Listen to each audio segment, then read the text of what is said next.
President William Ruto has vowed to live up to the promises made in his bottom-up economic transformation plan, promising to address the high cost of living that is being experienced in the country.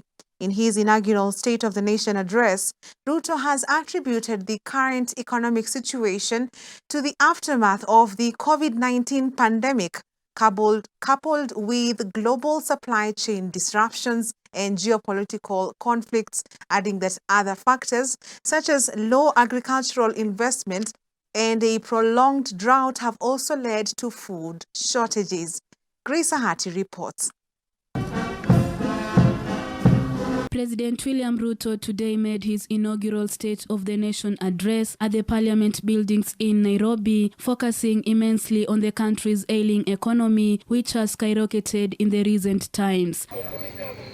As Kenyans continue to grapple with the harsh economy, the head of state has vowed to fulfill the promises made in the Kenya Kwanza's bottom-up model to put an end to food shortages in the country, noting that this can be addressed through practical action and effective measures. Our commitment to bring the national values and principles of governance to life in order to significantly enhance the well-being of every individual and promote the unity, stability, security and development of our country began long before the last election and will endure well beyond our term.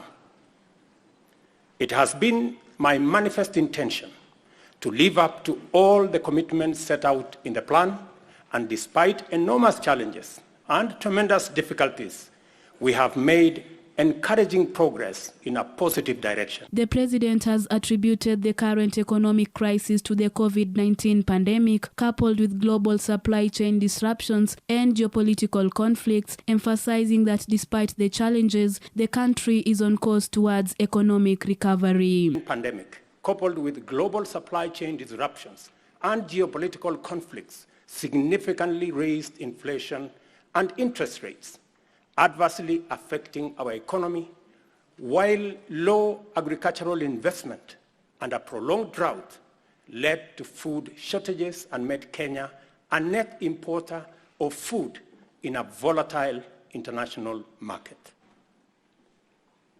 It was under conditions of such extreme difficulty that the people of Kenya entrusted us with the responsibility of simultaneously generating effective solutions to immediate problems, providing a credible pathway to stability in the medium term, and undertaking long-term structural transformation of our economy. President Ruto has stated that as part of his administration's efforts to transform Kenya's economy to put an end to hunger, various interventions and effective measures have been put in place, among them the reduction of the cost of fertilizers. We have made adequate arrangements, including investment in necessary infrastructure to facilitate post-harvest management and to prevent post-harvest losses.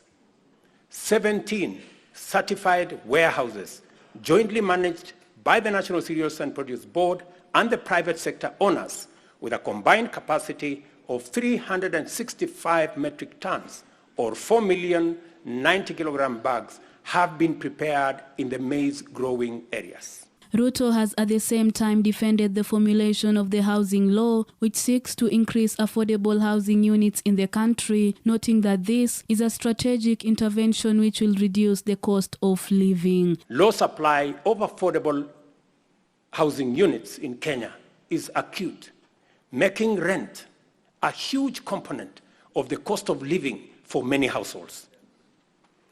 The increase in affordable housing units is a strategic intervention to not only supply affordable dwellings for Kenyans, but also as a means to reduce the cost of living.